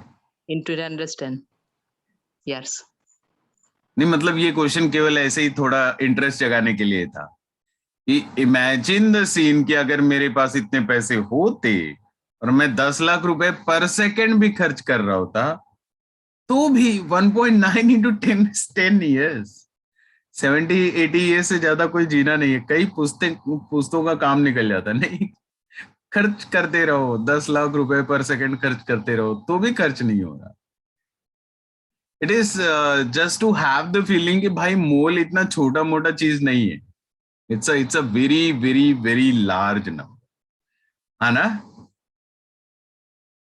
जी सर। कोई ऐसा जिसको समझ में नहीं आया, जल्दी बोल देना। नहीं सर। टाइम समझ में आया इसके लिए नहीं बोल रहे हो या नहीं आया उसके लिए नहीं बोल रहे हो? आ गया सर। अच्छा अच्छा अच्छा, ठीक है ठीक है। अच्छा कोई बोल रहा है नॉट अंडरस्टूड। अरे भाई देखो, बड़ा आसान सा चीज था ना। आपको कैसे करना था, आप ऐसा बोलो कि मेरे पास 10⁶ रुपीज अगर मैं खर्च कर रहा हूं तो खर्च करने में कितना लगा मुझे? 1 सेकंड लगा। 1 सेकंड में खर्च कर दिया, 10 लाख रुपए खर्च कर दिए। तो 1 रुपए अगर मुझे खर्च करने होते तो कितना टाइम लगता? 1/10⁶ सेकंड लगते। ये 1 रुपए खर्च करने का टाइम है। आपको खर्च करने के लिए कितना बोला जा रहा है? 6.022 इंटू 10⁻23 रुपीज खर्च करने। तो यूनिटरी मेथड से ये क्या हो जाएगा? 6.022 इंटू 10⁻23 डिवाइडेड बाई 10⁶ सेकेंड। इतना सेकेंड टाइम लग जाएगा। तो ये फाइनली सॉल्व करके 6.022 इंटू 10⁻23, एक्चुअली 6.023 इंटू 17 सर। 10⁻17, हाँ, ये सेकंड लग जाएगा। अब हमको मालूम है कि 1 year is equals to 365 days, ठीक है। 1 day is equal to 24 hour and 1 hour is equal to 3600 second. तो आपको बताना है कि 1 ईयर में कितने सेकेंड है। 1 year equal to 365 into 24 into 3600, इतने सेकेंड है 1 ईयर में। तो आपके पास जो भी आंसर आया था उसको इससे डिवाइड कर दो, आपका आंसर ईयर में आ जाएगा। Yes sir. तो ये ऐसे ही बस फीलिंग लेने के लिए था कि 1 मोल में जो नंबर लिखा होता है that number is actually very very very large, बहुत बड़ा नंबर होता है। उसे कभी ऐसे ही नॉर्मल ट्रीट मत कर लेना, डेली लाइफ में यूज मत कर लेना, नहीं तो पूछते निकल जाएंगे 10 लाख रुपए पर सेकंड खर्च करते हुए, लेकिन रुपए खर्च नहीं होंगे आपसे। ठीक है, तो अब लौटते हैं थोड़े नॉर्मल वाले क्वेश्चन में। एंड जो हम लोगों का डिस्कशन चल रहा था वापस से, हम लोगों ने 3 फॉर्मूले देख लिए मोल के, 3 फॉर्मूले हमारे पास क्लियर है तीनों। नेक्स्ट एक छोटा सा कॉन्सेप्ट है, बहुत छोटा सा, कि how to calculate the percentage purity and क्यों जरूरत पड़ता है हमें परसेंटेज प्योरिटी का। कई बार क्या होता है ना कि जो माइनिंग होती है, जैसे आप आयरन डायरेक्टली, जो आयरन हमें दिखता है वो आयरन थोड़ी यूज करते हैं यार, या सिल्वर जो दिखता है वो सिल्वर हमें एग्जैक्टली exactly मिलता थोड़ी है। सिल्वर तो फिर भी ठीक है, सिल्वर का रिएक्टिविटी ले से चलो हो जाता है, गोल्ड भी ठीक है, बट आयरन, टीन, जिंक, ये सब क्या है, ये रिएक्टिव मेटल है, तो ये आपको प्योर स्टेट में कभी नहीं मिलते। ये हमेशा जब भी माइनिंग करके ऑब्टेन करे जाते हैं, ये क्या होते हैं, इम्प्योर होते हैं। माइनिंग मतलब वो खोद खोद के जब निकालते हैं। अच्छा मालूम है ना, ये सारे जितने मेटल वेटल है वो जमीन के अंदर से खोद के निकले, ऐसे ऊपर से आता नहीं है। तो माइनिंग करते हैं तो जो हमें मिल रहा होता है impure form, that is known as ore and mineral, उसी को बोल रहे होते, वो आपका क्या होता है, इम्प्योर होता है। अब यही इम्प्योर मास, मान लो आपने क्या काम करा ना, आयरन का रिएक्शन करा दिया मान लो HCl के साथ, ठीक है, तो हमको मालूम है, चलो भाई हम अगर आयरन का रिएक्शन HCl के साथ करा रहे हैं तो FeCl2 बन जाएगा एंड हाइड्रोजन गैस रिलीज हो जाएगी। आपके दिमाग में एस्टिमेशन था कि भाई मान लो हमने ना 100 ग्राम लिया था, लेकिन वो 100 ग्राम आपने जो आयरन लिया है, मान लो अगर वो इम्प्योर है, तो अगर प्योर है तो इस 100 ग्राम के अकॉर्डिंग कितना हाइड्रोजन गैस प्रोड्यूस हुआ, अगर प्योर है तो स्टोशियोमेट्रिक रेशियो कैलकुलेट करके मैं अपना काम कर लूंगा। But what about the case, अगर आपने 100 ग्राम लिया और वो इम्प्योर निकला, वो प्योर है नहीं, वो 100 ग्राम में पता चला कि आपका 20 ग्राम प्योर था, 80 ग्राम तो उसमें मिट्टी भरी पड़ी थी, तो रिएक्ट तो एक्चुअली केवल 20 ग्राम करा होगा ना, वो 80 ग्राम तो मिट्टी थोड़ी रिएक्ट कर जाएगा HCl के साथ। मिट्टी अगर HCl के साथ रिएक्ट नहीं कर रहा है तो मिट्टी के साथ हाइड्रोजन गैस भी नहीं मिलेगी। तो बेसिकली हमको जानना पड़ता है कि हम जिस रिएक्टेंट से रिएक्शन करा रहे हैं वो कितना परसेंट प्योर है। तो परसेंटेज प्योरिटी का फॉर्मूला यही है, pure mass divided by impure mass into 100। ये फॉर्मूला आपको मालूम रहना चाहिए। And how it will be used in question, आपके सामने 2 क्वेश्चन फटाफट अभी आएगा, तो ये फॉर्मूला आप लिख लेना फटाफट से कि परसेंटेज प्योरिटी क्या है, pure mass divided by impure mass into 100, that is what is the formula to calculate percentage purity, कितना परसेंट प्योर है। किसी को कोई डाउट है तो पूछ सकते हो, बड़ा आसान सा वैसी चीज है ये, तो आपको आता है। Any doubt anyone? No, sir. Okay, तो बच्चे अब 2 क्वेश्चन है आपके पास, एक बार ट्राई करो। हाँ ये क्वेश्चन है, बोले calculate amount of lime, lime मतलब चूना, आप बताओ चूना कितना बनेगा, that can be prepared by heating lime stone, पत्थर, पत्थर को गर्म करो चूना बनाओ। लेकिन बोले पत्थर ना 200 केजी ले तो आया हूं मैं, लेकिन वो 200 केजी पूरा प्योर नहीं है, वो केवल 95% प्योर है।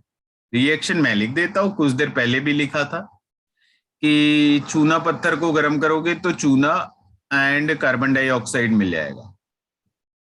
पत्थर को गर्म करा, चूना मिल गया, कार्बन डाइऑक्साइड मिल गया, ये रिएक्शन हो रहा होगा।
आज तुम लोग बोल नहीं रहे हो, बड़ी शांति बनी हुई है क्लास में।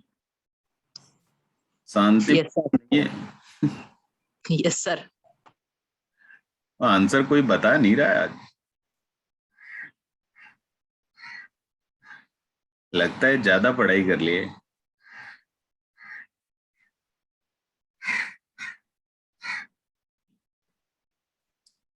Do it fast.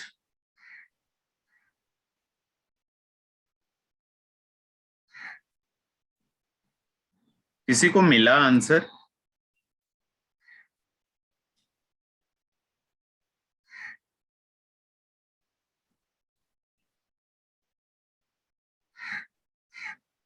कोई बता ही नहीं रहा है।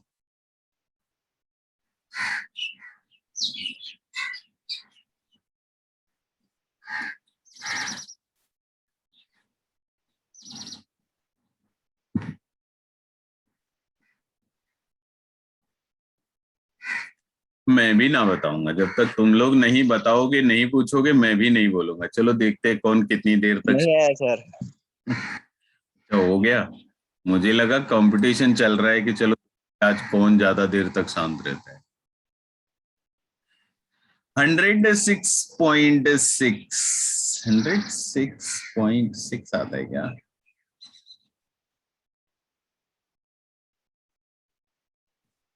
4 सर। और कोई? 106.4 या कुछ। 106.4 ओके। और कोई बताएगा? हाँ सर। आपका आवाज नहीं आया बच्चे। मैसेज मैसेज में दे दो आंसर।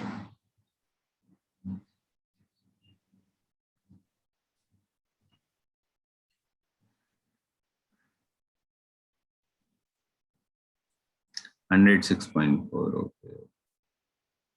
ठीक है। करने का तरीका भाई देखो, आपने 200 केजी लाइमस्टोन ले तो आया, लेकिन वो केवल है 95% प्योर। तो अगर आपको प्योर मास चाहिए ना, तो प्योर मास क्या हो जाएगा? 200 केजी का 95% कैलकुलेट कर लो, इतना आता है 190 केजी आता है। जी सर। मतलब 200 केजी में से 190 केजी आपका क्या है? प्योर है। तो जो प्योर है ना, उसी से आपका चूना बनेगा। मिट्टी से चूना थोड़ी बन जाएगा यार। जो चूना पत्थर है उसी से चूना बनाएंगे ना। तो मैं क्या बोल रहा था कि अगर कैल्शियम कार्बोनेट का 1 मोल ले आते तो 1 मोल चूना बन जाता। अच्छा, 1 मोल कैल्शियम कार्बोनेट का मास कितना होता है? 100 ग्राम। अभी कुछ देर पहले बताया था मैंने। जी सर। Calcium 40, carbon 12, oxygen 16। तो 1 मोल का मास कितना? 100 ग्राम। और 1 मोल चूना का मास कितना? 56 ग्राम। ऐसा होता है। कैल्शियम 40, ऑक्सीजन 16 ऐड कर लो, 56 आया था। मतलब मैं ये कह सकता हूं कि अगर मैं 100 ग्राम यहां पे खर्च करता तो 56 ग्राम बन जाता। हमने कितना खर्च करना है? 190 केजी खर्च करना है। अच्छा अच्छा, रुको रुको, पिछली क्लास में हमने शॉर्टकट सिखाया था। 100 जी सर। केजी में कन्वर्ट करने के लिए 10⁻³ से मल्टीप्लाई करो, 56 ग्राम को केजी में कन्वर्ट करने के लिए 10⁻³ से मल्टीप्लाई करो। आई कैन राइट 100 केजी अगर मैं खर्च करता तो 56 केजी मेरा बन जाता, क्योंकि दोनों में 10⁻³ से मल्टीप्लाई कर दिया मैंने। समझ में आया इतना? जी sir. Yes sir, yes sir. बस हो गया ना यार। इसके बाद तो हो ही गया कि अगर मैं 100 केजी कैल्शियम कार्बोनेट खर्च करता तो मुझे 56 केजी चूना मिल चुका होता। तो मुझे कितना खर्च करना है? मुझे 190 केजी खर्च करना है। यूनिटरी मेथड यूज कर लो, 56 डिवाइडेड बाय 100 इंटू 190। बस यही आंसर है। 106 समथिंग बता रहे थे, वो करेक्ट था। क्लियर है सभी को? Yes sir. जी सर। Next question. अच्छा एक बात बताओ, डीपीपी 1 में किसी को भी कोई भी डाउट है? एनीवन? जी अरे सर। मन अंदर से आवाज निकल रही है ना कि कौन डीपीपी, ऐसा ऐसा वाला आवाज निकल रहा है क्या? Question number 11 sir. अच्छा डाउट है, तो वही तो पूछ यस रहा, सर। डाउट है या नहीं है, तो वो आप बता ही नहीं रहे। जी सर। तो रुको मैं एक बार ना डीपीपी ओपन कर लेता हूँ, तो डीपीपी के 2-4 क्वेश्चन आपके सामने सॉल्व कर देता हूँ ताकि आपका कॉन्फिडेंस थोड़ा बढ़ जाए। ठीक है, कॉन्फिडेंस बढ़ना जरूरी है। सर लास्ट से करना सर। हाँ हाँ, रुको एक बार मुझे डीपीपी ओपन कर लेने दो ना। Let me bring it. DPP 1, चलो भाई जरा डीपीपी सॉल्व करते हैं। देखो तो वेयर इट इज। हाँ, दिख रहा होगा डीपीपी सभी को? जी सर। अब बताओ कौन सा question? Sir 11 sir. Question number 11 लो कर ही देता हूँ आपके सामने एक बार। अरे जस्ट 30 सेकेंड वेट करना पड़ेगा, मेरा लैपटॉप जिंदा हो रहा है। अच्छा हो गया।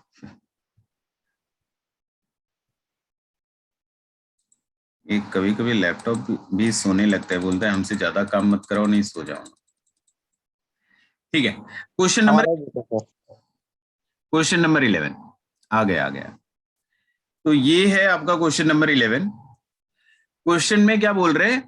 Number of atom of iron present in stainless steel ball bearing having radius 0.254 centimetre, stainless steel contain 85.6% iron by mass has a density। देखो बच्चे, मैं कंप्लीट तो सॉल्व नहीं करूंगा, नहीं ये थोड़ी करूंगा मैं।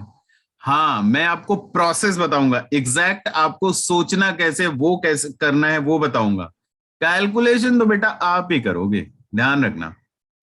तो देखो सॉल्व करने के लिए क्या सोचना था, हमको दिया एक बियरिंग में आप देखोगे ना वो छोटे छोटे बॉल होते हैं, उस बॉल की बात कर रहा है। आप ना बियरिंग में देखोगे ना तो छोटे छोटे बॉल होते हैं स्टेनलेस स्टील के, देखा है कभी, देखा है या बियरिंग ही नहीं? हाँ सर। हाँ, तो उस छोटे से बॉल की बात कर रहा है कि ये मेरा जो बॉल है ना, ये आपका क्या कर रहा है, ये स्टेनलेस स्टील का बना हुआ है और उसमें 85.6% आयरन है बाई मास। देन हमको कैलकुलेट करना है कि कितने आयरन एटम है। बच्चे देखो ये जो बॉल होता है ये क्या होता है, ये स्फेरिकल होता है। कैसा होता है? ये स्फेरिकल होता है, स्फेरिकल शेप में होता है।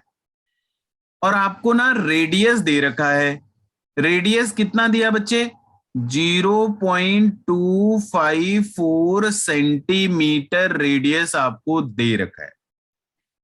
तो सबसे पहला काम आप कैलकुलेट करोगे वॉल्यूम। कैसे? 4/3 पाई r क्यूब। अब रेडियस मालूम है, पाई का वैल्यू मालूम है, 4/3 तो नंबर है ही, वॉल्यूम हमको मिल जाएगा। वॉल्यूम किस में मिलेगा? सेंटीमीटर क्यूब में मिलेगा, क्योंकि आप रेडियस का क्यूब कर रहे होते, रेडियस सेंटीमीटर में था तो वॉल्यूम सेंटीमीटर क्यूब में मिल जाएगा। अब एक जानकारी बता दें, ये आपको याद भी रखना है कि 1 centimetre cube equal to 1 ml होता है, ये याद रखना है आपको। तो भाई मतलब ये जो वॉल्यूम मिला ये हमको ml में मिल गया।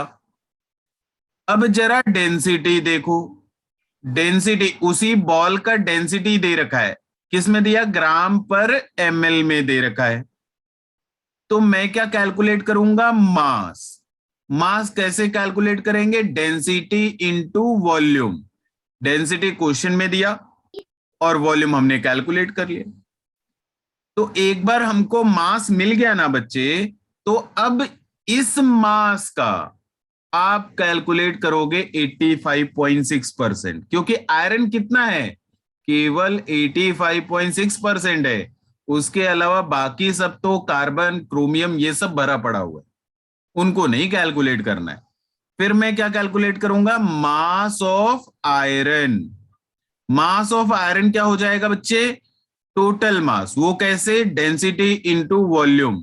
फिर इसका कैलकुलेट करूंगा 85.6%।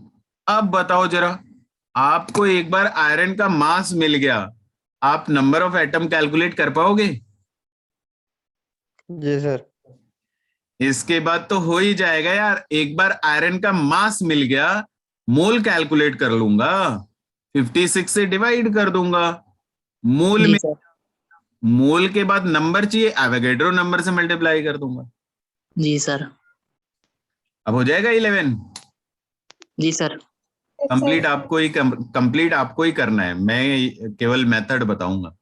ठीक है, सर 12 का भी इस तरह से डिस्कशन कर दीजिए सर। ठीक है, 12 भी कर देता हूं। चलो अब देखा जाए 12। 12 में बोला कि मेरे पास एक एलॉय है। एलॉय में क्या होता है, एक से ज्यादा मेटल मिक्स करे होते। Yes sir. तो एलॉय में बोला कि आयरन 54.7% है, निकेल 45% है, मैंगनीज 0.3% है, एंड डेंसिटी दे दिया 8.17 ग्राम पर centimetre cube. Number of iron atom in the block of alloy measuring this. ये जो दिया हुआ है बच्चे, ये समझना आप, ये जो दिया हुआ है ये आपको वॉल्यूम दिया हुआ है।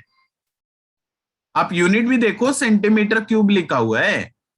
मतलब पिछली बार तो आप वॉल्यूम कैलकुलेट कर रहे थे ना, यहां कैलकुलेट भी नहीं करना है, वो दे रखा है 10 into 20 into 15, that is what volume. वो लेंथ, विड्थ एंड हाइट का मल्टीप्लीकेशन लिखा हुआ है। तो एक बार हमको वॉल्यूम पहले से मालूम है, डेंसिटी भी दिया है, तो मुझे मास तो मिल ही जाएगा ना यार। तो फिर से कैलकुलेट कर लूंगा मैं मास of iron. Mass of iron फिर से कैसे कैलकुलेट कर लूंगा, वॉल्यूम इंटू डेंसिटी, और इसका कितना परसेंट, 54.7%। बस हो गया, मास जी सर। मिला, मोल मिला, एटम बता देंगे। जी सर। और कोई डाउट था डीपीपी 1 में? सर ये डाउट सर सब आ जाता है सर, ये सर कॉन्सेप्ट में डाउट नहीं आता है, सॉल्विंग करने से न्यूमेरिकल सर सब एक साथ आ जाता है, कौन सा मेथड अप्लाई करूँ ये हो जाता है। तो वही तो जहां पे ऐसा कंफ्यूजन हो रहा है मुझसे पूछो, मैं वो थॉट डेवलप करवाऊंगा, मैं उसी लिए हूं इधर। हाँ, ये उम्मीद मत रखो कि 2 इंटू 4 क्या होता है सर, आप बताओ। नहीं, ये तो करने के लिए हूँ। जी सर। बताओ और कोई क्वेश्चन में जहां पे आपको सोचने में तकलीफ हुई हो? नहीं, मतलब मैं ये मान लूं कि आपका डीपीपी 1 कंप्लीट है, मोल का 3 फॉर्मूला कंप्लीट है, परसेंटेज प्योरिटी क्लियर है। ठीक है, तो अगली क्लास में आप आगे बढ़ेंगे और कुछ नया सीखेंगे। अगली क्लास में और भी नई चीजें, मजा आएगा। ठीक है, जी सर। डीपीपी 2 आप कंप्लीट कर लेना। जो हम लोगों ने आज थर्ड वाला फॉर्मूला सीखा था, उसका ज्यादा से ज्यादा एप्लीकेशन डीपीपी 2 में है। तो आप अगर अटेम्प्ट करोगे तो वो वाला फॉर्मूला आपको और ज्यादा क्लियर हो जाएगा। ठीक है, सर पिछले डिस्कशन में सर एक कन्फ्यूजन रह गया सर, क्वेश्चन करता हूँ सर। वो जो sir suppose mass of sir twice NH3 sir. Okay. Sir, so I seen that sir, we have multiplied just mass number of NH3 and 2 we sir ignore sir. Like this, what is the concept sir? अच्छा अच्छा, अरे बच्चे कहीं पे भी मान लीजिए आपको रिएक्शन लिखा, चलो मैं यही आपको समझा देता हूं। मान लीजिए आप रिएक्शन लिखते हैं N2 + 3H2 is giving 2NH3, ये आपने लिखा। जी सर। आपको ये मालूम रहना चाहिए, ये जो 2 है ना, ये स्टोइचियोमेट्रिक कोफिशिएंट है और ये मोल को रिप्रेजेंट करता है। मान लीजिए आपसे ये बोला गया कि हमने यहाँ पे 2 मोल नाइट्रोजन लिया और 6 मोल हाइड्रोजन से रिएक्ट करा दिया, जी सर। फिर आपको अमोनिया का मास कैलकुलेट करना है। जी सर। थॉट कैसे जनरेट होगा वो सोचिए पहले। देखिए, मैं ये बोल रहा हूं कि जब आप 1 मोल नाइट्रोजन और 3 मोल हाइड्रोजन को रिएक्ट करा देते, कंज्यूम हो जाता, तो 2 मोल अमोनिया बन जाता। ठीक है, उसमें कंडीशन है, अगर होता तो होता। ठीक है, बट आपने 2 मोल नाइट्रोजन लिया और 6 मोल हाइड्रोजन लिया, मतलब दोनों को क्या कर दिया बच्चे, डबल कर दिया। तो यहां 2 मोल नहीं बनेगा, यहां बनेगा 4 मोल, ये भी तो डबल हो जाएगा ना। सर मेरा डाउट यह है सर, वो जो मोलिकुलर अरे आपके डाउट पे आ रहे हैं, आपके डाउट पे ही पहुंच रहे हैं। लास्ट सुनने से पहले आपने बोली। तो ये क्या मिल गया, ये आपको मोल मिल गया। आपको कैलकुलेट क्या करना था, मास। तो जब आपको मास कैलकुलेट करना होता है ना बच्चे, तो number of mole into molar मास लिखना होता है। तो आप ये मोलर मास किसका लिखोगे, अमोनिया का या 2NH3 का? मोलर मास तो मॉलिक्यूल का लिखेंगे ना यार, 2NH3 का क्यों लिखूंगा मैं? जी 2 सर। स्टोइचियोमेट्रिक कोएफिशिएंट, मोलर मास में केवल अमोनिया का लिखूंगा, वो 17 लिखूंगा। ये sir same process applied in H2 also sir. हाँ सेम, बस यहाँ पे क्या करेंगे, 4 इंटू 17 करेंगे। 4 इंटू 17 इंटू 2 नहीं करना है, that 2 is the stoichiometric coefficient, वो नहीं करना है। मोलर मास के टाइम में आप मॉलिक्यूल का मास कैलकुलेट करोगे ना। हाँ सर समझ आया सर। और H2 सर, वो जो H2 है सर, थ्राइस H2, उससे भी sir just multiply by 6। Same बच्चे, सेम। आपको जब भी मोलर मास का जरूरत पड़ेगा, आप मॉलिक्यूल का मास कैलकुलेट करो। Understand sir. और कोई डाउट किसी को? नहीं? तो उम्मीद करता हूं कि अगली क्लास तक आप DPP2 कंप्लीट कर लेंगे। जी सर। एंड अगली क्लास में हम लोग कुछ नया सीखेंगे। तब तक यस सर। लो, bye bye. Bye bye sir. Bye bye sir. Bye bye.